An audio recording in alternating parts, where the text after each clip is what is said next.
Hey, Jamey. Thanks for doing this, dude. Hey, what's going on, man? How are you? Good, man. How are you? Doing good, doing good. Thank you. Thanks for tuning in, dude. I appreciate you joining in. Um, I just to kind of start off, how was the game Saturday? That seemed fun. Oh, man.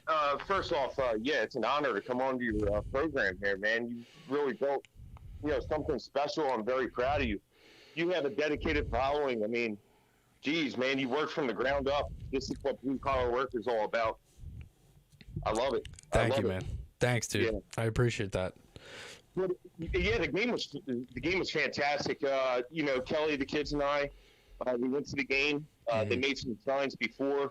They made a Noah Case sign. They made a Wade Allison sign. They made a Joel Farabee sign. And they made a Carter Hart sign. Oh, And then, nice.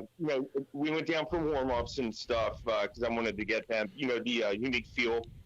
We were right against, along the board where the Flyers Yeah. shoot around during pregame warm-ups.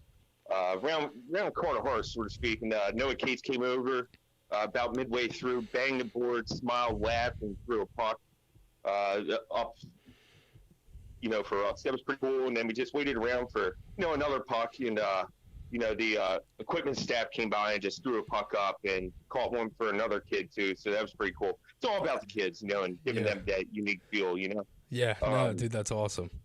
Go ahead. no Yeah. one was a big Carter Hart fan, but in turn, I think he turned out to be a big Noah Cates fan. So that was great. And Noah Cates is having a phenomenal year. I think the last time I saw was somebody actually had him as fourth in selfie voting, which is pretty neat, for his first full season. Mhm. And believe it or not, he's played 88 games. I checked today. Yeah. Yeah. Yeah. 88 NHL games. That I mean, it's such a young. Well, he's not real too young anymore, but Hmm. he's an overager, I guess you would say. Right. But I mean, just with him, graduating college and playing. What did he play? 10 games, 7 or 9 games last year, Hmm. and to play in 88 now. I mean, that's pretty impressive. Yeah. No, for sure.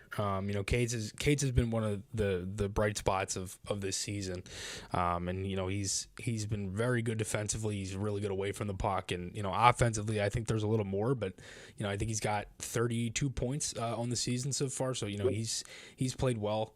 One of the things I wanted to kind of just to move over a little bit to the most recent thing with the Flyers today. Torts mentioned today at practice, no captain for next season. What are your thoughts on no captain? And if you were to I guess pick one, who would it be? Oh, to be honest, I believe that there will be a captain next year. I think that he shot that down, so he knows what's coming around the corner. Within the next 2 to 3 weeks, exit interviews will appear.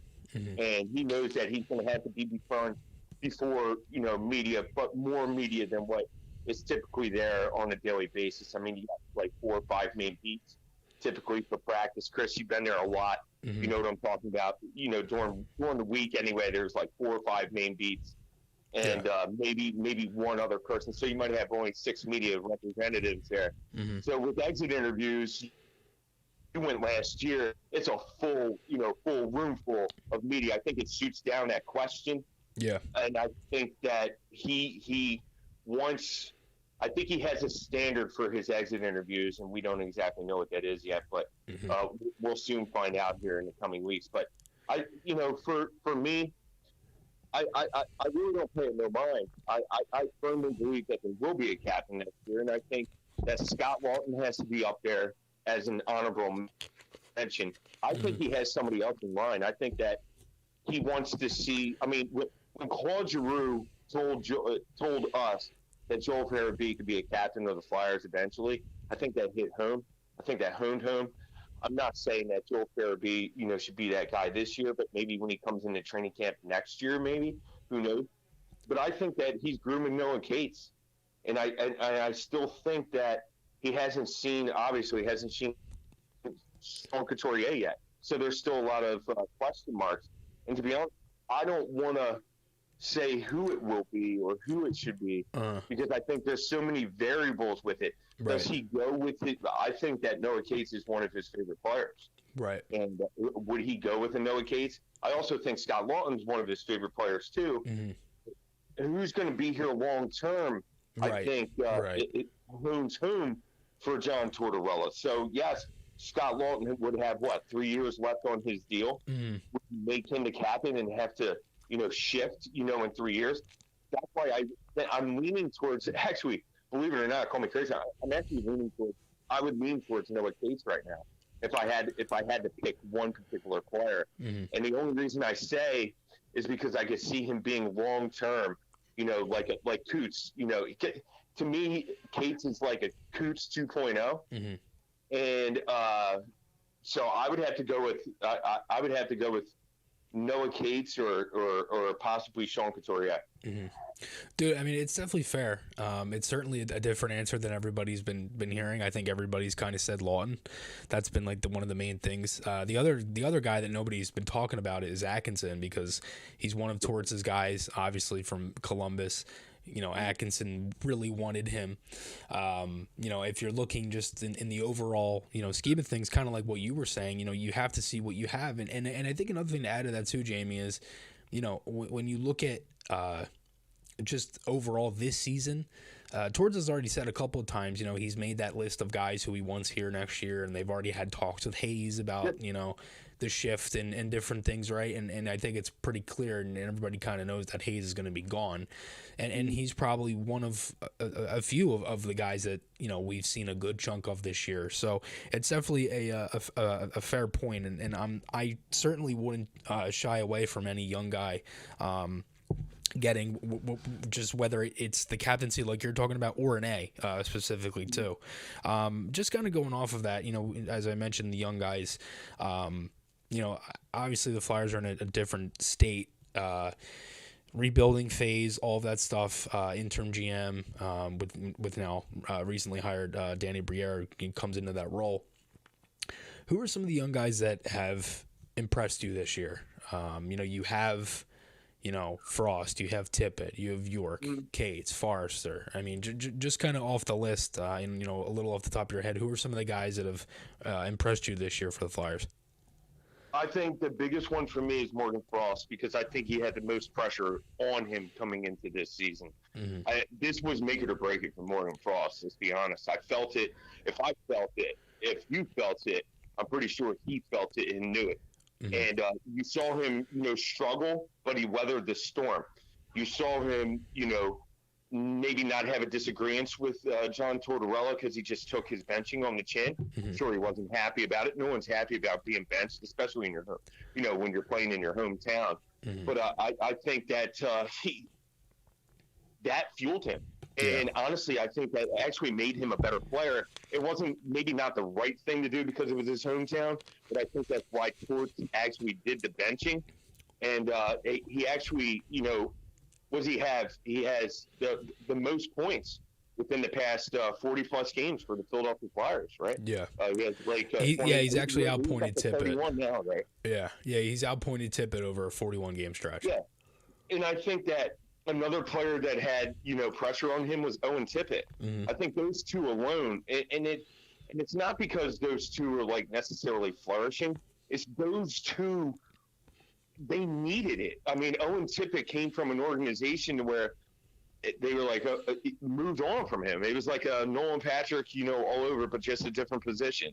Yeah. And that and not saying that the Flyers gave up on Nolan Patrick. That's not what I'm trying to say, but it's a sort of same situation. Hey, he needs to change the scenery. Let's move him. Yeah. It was sort of like the Flyers, like Nolan Patrick needed to change the scenery. It was time to move him. Injuries and whatnot, derailed his, Flyers career, and then eventually derailed his career. But Owen Tippett, he was struggling mightily with the Florida Panthers. He didn't look like an NHL caliber player. Comes to Philly and he just flourishes. And so those two in particular, it's a lot. If we feel pressure as media with doing certain things, imagine what it's like to do this for your job. And this isn't necessarily just our full-time job, Chris. So if we're feeling the pressure, I'm sure they are too. Right. So those two in particular, but I think that another person, another player, believe it or not, that I think has done well, and I wouldn't classify this as a prospect, but one that I didn't even think of that would have a stellar season is Nick Sealer. Mm-hmm. I think that, something should be said for Nick Sealer here. Yeah. Nick Sealer has made me a believer, and I'm like, oh, okay, he can be here, next year. Right. So and just Jamey, you saying that too. One of the good things about Sealer next year is his deal is actually a two-way deal, so he could get sent down to Lehigh Valley if the Phantoms were to make the playoffs too. And he $875,000. He can play bottom pairing minutes. I mean, that's a steal in my book. And I know he's not necessarily a prospect, but he has flourished under John Tortorella, and that's why John Tortorella doesn't want to take him out. Right, exactly. I think he made York. When York came, York needed stabilization. York needed that partner to make him feel comfortable and calm, and I think Sealer did that. With him. And I think that, he had some tutelage, with Nick Sealer. I like the job that Nick Sealer has done this year. He's definitely more than earned his money, in my opinion. Mm-hmm. But and of course, like we spoke on Noah Cates. So that with Noah Cates, as well. I'm very, very impressed, with Noah, and I continue to be impressed with Noah. One that I thought that would do better would be Wade Allison, I guess. I'm expecting maybe a little more, from Wade to go down that angle, but I don't know. No, for sure. I mean, dude, it's definitely fair because, just looking at it alone, a lot of guys have played well, even though it's kind of been a tough season, I guess, right? Because they're not winning as much. The attendance is shoddy here and there, different things like that. But one guy that hasn't had the best season, but actually has played better. He's actually, I believe. He's actually +5 in his last 5 games. He's actually, scored a couple of goals on the homestand for the Flyers. Has been Travis Sanheim. I asked Bill about this last week as well. I figured I'd ask it to you because he's one of the really puzzling things. He signs the extension, which becomes official a half hour before opening night against New Jersey. And I'm walking into Wells Fargo Center and I get the email. I'm like, okay, well, Sanheim is re-signed, and that was kind of just done, and it was a separate thing from the game that night. What have your thoughts kind of been on Sanheim for this season? Because he's had some moments, he's had some good moments, bad moments, but I think the one biggest thing for me is just the inconsistency of his play. Well, I agree. I was a big Sanheim fan coming into this season. I mean, it's not very often that you have 2 minute-eating defensemen, one in Ivan Provorov, who would eat 27 plus minutes. Mm-hmm. And then you have Travis Sanheim, who could eat 24 plus minutes or 23 plus minutes at that. It's not very often, and good skating defensemen at that don't grow on trees. Right. So I was a big believer in Travis Sanheim, especially after last year, after his career season. He really seemed to put everything together, and then he fell flat for me. And it's like you said, he fell flat for about 3/4 of the season. It was just and I say that because the up and down at this stage in his career, it shouldn't be this inconsistent. Right. He should start to be balancing himself out. Maybe like Ivan Provorov. You're seeing Ivan Provorov mellow out now, and you're starting to see the level of play for Proby that everyone really expected. For Proby, he's not up and down anymore like he once was. Now that he has a stable partner and knows exactly who he's playing with, on a nightly basis. And I think, Cam York, he's done well there in that particular, area. Mm-hmm. But I think that, Travis Sanheim, after signing that deal, you would think that, okay, I got some assurance. I don't have to come in. I don't have to clutch my stick like Claude Giroux did last year. And Claude, played very well under the pressure, of the thought of having a trade deadline or being traded by the trade deadline. Sanheim didn't have to go through all that like, Claude Giroux and Wayne Simmons, before him, had to. Mm-hmm. He had assurance that he had that 8-year deal and that he was primarily safe, by the trade deadline. So he didn't have to go through that. So to be honest with you, Chris, I thought he'd be the best defenseman for the Flyers yet again this season. It definitely didn't happen. And honestly, he's let me down a bit. And so, like, I can't get on that Sanheim train yet. Right. Because I haven't seen, like you were talking about, the level of consistency. I'm not throwing him away by any means. Oh, no. Because he's starting to come, back to that level of play that everyone expected of him this season. But yet I can't, sit here and say, yes, he is that guy moving forward. I understand, like if the Flyers want to cut ties, with some long-term contracts, his name has to be, right up there in the mix of cutting ties with in terms of, long-term contracts just because of his influx this season. Right. And I don't think that, Chuck Fletcher expected this sort of a season for Sanheim. Why it happened, not sure. Maybe he'll hone in on that, at exit interviews. Maybe he had I can't see him playing with an injury. I can't see Torts just allowing players to play because I think the medical staff has done a much better job this year in terms of that. In terms of limiting players like with injuries and stuff and holding them out. I think they've done a better job, and I think Torts and his staff have done a better job at understanding the situation as well and identifying those particular situations. So I can't say he was hurt, but I don't know maybe if something was going on with his family. These guys, at the end of the day, they are human beings. Maybe something was affecting him in his family life, his personal life. Or maybe it's a fair point, yeah.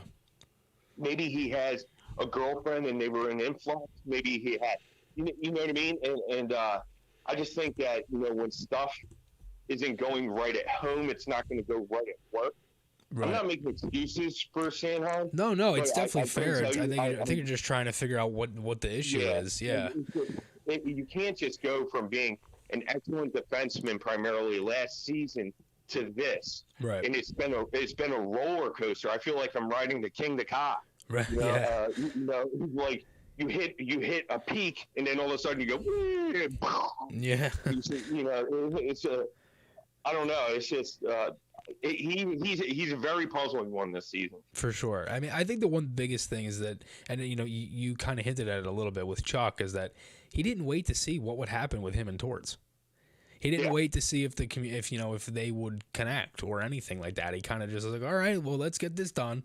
And I guess, for Chuck, it's probably, he's thinking of himself like, just going into the 2021-22 season when Coots is signed, you get Farabee on the books, and then you're like, well, what about Drew? And everybody's like, oh, here we go again, and and then the whole thing, and then obviously Drew goes straight at the deadline. So that kind of thing, and Chuck probably didn't want to go through that because the other thing is too, I think if he waited, he would have been screwed because Sanheim would have been one of the better defensemen on the market. I think the second best might have been Damon Severson.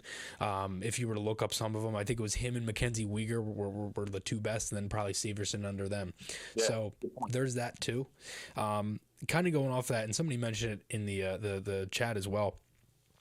If you could, just kind of, similar, basically the same question but different player, Ristolainen. Risto's, to me, he's been their second best defenseman outside of Cam York. Yes, and that's what shocks me. It's like, hey, do you want to trade him now? So that's where I'm at. I wrote an article on that right before. It was like 2 weeks before the trade deadline, although it wasn't a trade deadline piece, but it was just perfect timing for it to come out. Yeah. If the Flyers wanted to get rid of some long-term contracts, to me, Risto had to be there. I mean, he has, 3 more years left. And my problem with him is throughout his Flyers career, it hasn't been very long, and I understand that, but it's been topsy-turvy, as well. It's been a roller coaster. Again, it's like riding the King to Ka. Right, yeah. And his whole career has been that way. Mm-hmm. And I think that, Torts has done a phenomenal job with him and mellowing him out in terms of not looking for laying the big hit and then thus putting himself out of position. Yeah. I think that Torts has mellowed his game and has calmed him down as a player. He can still lay a big hit and be in position, is what Torts is trying to say. Like he's playing over his head. Right? Is he? So I guess that's my feeling. Is he playing over? Is he playing like the Rasmus Ristolainen that he was supposed to be? Right. And I still haven't figured him out yet. He's one of those players that is head scratching. He's playing awesome. Yeah. I agree with you 100%. Now, going into the off season, what do? He's now movable again. They probably won't be able to recoup what Chuck Fletcher traded for him. Right. If things came, but that would be one less contract that the Flyers actually have next year, and they have a bundle of guys, of a plethora of guys, for that matter, of long-term contracts. So, like, is he one? But yeah, Rasmus, what's the line? But again, just like you said, he's one of the better Flyers defensemen on the season. He's been the more stable defenseman for the Flyers this season. Do you part ways with him and say, hey, okay, if they do, now since you're on the topic, if they do you trade Proby then? If you're going to makeshift the back end, do you trade Sanheim? I mean, all these factors come to play. Right, and especially you can't trade all your good defensemen, especially minute-eating defensemen. Right, exactly. And the other thing too, and nobody talks about it because, I mean, why would they? But you still have Ryan Ellis. You still have his contract. Yeah. If he were to play, it doesn't look likely at all. Right. I think there's a lot of different things. I think if you're looking at Sanheim, I wouldn't give up on Sanheim yet. I would see and wait and see to what, to me, the contract it's not horrible. It's just, it's 2 more years than I would have wanted. I didn't want 8 years. I wanted 6. I thought Sanheim, I first of all, I was like, okay, term is fine. The money is okay. He's every other contract he's gotten around a $2.5 million raise. So that's kind of where I've looked at it. Ristolainen, to me, really since Christmas, since the game against San Jose on the 29th, he's been good. I mean, genuinely good. And I never thought that actually could come out of him, but for some reason, Torts and Shaw, and I know it's funny, dude, but like, I mean, man, like those guys, they've played well. And I think the one thing that's going to be, and kind of like what you were saying with Provorov and minute eating guys, is that's going to be the biggest thing. If Provorov is dealt, who's going to be the guy that takes that role? Because now you have Ronnie Attard, who could get a call up by the end of the season. We'll see. Obviously the Flyers had to, use one of their emergency recalls for Carter Hart tonight. So I'm not sure if everything is still an emergency, which it probably is, and it's already been pretty much confirmed by Torts, then that's probably what they'll do. But Jamey, I got one last question for you. Flyers taking on the Canadians tonight. Any thoughts going into tonight's game? Yeah, I think that the Flyers are going to play well. I mean, they're 4-1. In their last 5 games here. I think that they're hitting it home here, and I think that's a good thing for the young prospects. I mean, this is a young team, and they look like to be playing well with one another. Finally, I think that this is a team unlike the free-falling teams from the past, like few seasons and stuff. I think this team, they look like a tight-knit bunch on the ice and off the ice, and I think that is a great job with John Tortorella and his staff, I think, for pulling everybody together, especially in this learning season or evaluation season, as Tort calls it. I think that's big. So another player that I'm looking forward to tonight is on the opposite side. I'm looking forward to Keith Primo's son. Oh, Caden Primo, yep. Yeah, he's in that time for Montreal, yep. Yeah, I want to see how he plays. I think that is key. I think that there were a lot of rumors hinting that Carter Hart could go to Montreal. Well, if Caden Primo plays well tonight, he plays well for the rest of the season. It looks like he's going to be recalled here. Then maybe that's one less team that Carter Hart could eventually be dealt to. Right. So I'm looking at that tonight. I'm really looking forward to this game and seeing how the youngsters are going to play. I'm looking forward to Felix Sandstrom to see how he's going to play. I think he's probably going to get the start since Sam Ersson was on an emergency recall. Yes. Yeah, Sandstrom will be in that because, Ersson played back-to-back Saturday, Sunday for the Phantoms too. Yeah. So that'll be interesting. So I'm looking forward to seeing what Sandstrom could give, to maybe give some value for the Flyers, to see what they got, going into the offseason. Maybe he's tradable, maybe he isn't tradable. Yeah. Or how they're going to part ways with Felix Sandstrom if that comes about. I would surmise that Torts loves Sam Ersson, Yeah. So I would pencil him in as the this is just my personal opinion anyway, as a backup netminder for next season. So where does that leave Sandstrom? Does that leave Sandstrom and Lehigh? They'd have to waive him, all that stuff. So Yeah. this is just interesting. So my eyes are on the goaltenders tonight primarily. Right. Okay. Yeah, it's definitely fair.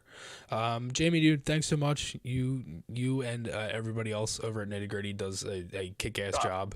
I love seeing your tweets at 3, 4, 5 in the morning. It's great, man. So thanks for all you do. Thanks for doing this, and we'll talk soon, man. No, thanks a lot, man. I appreciate you, man. You built up a strong following here. I'm very proud of you, and your following should be very proud too. I think they have stuck by you through thick and thin, and I'm just happy to come on and talk some hockey, man. So I appreciate you, Chris. All right, man. I'll talk to you. All right, take care. Take care, buddy. All right, see you, man. Bye.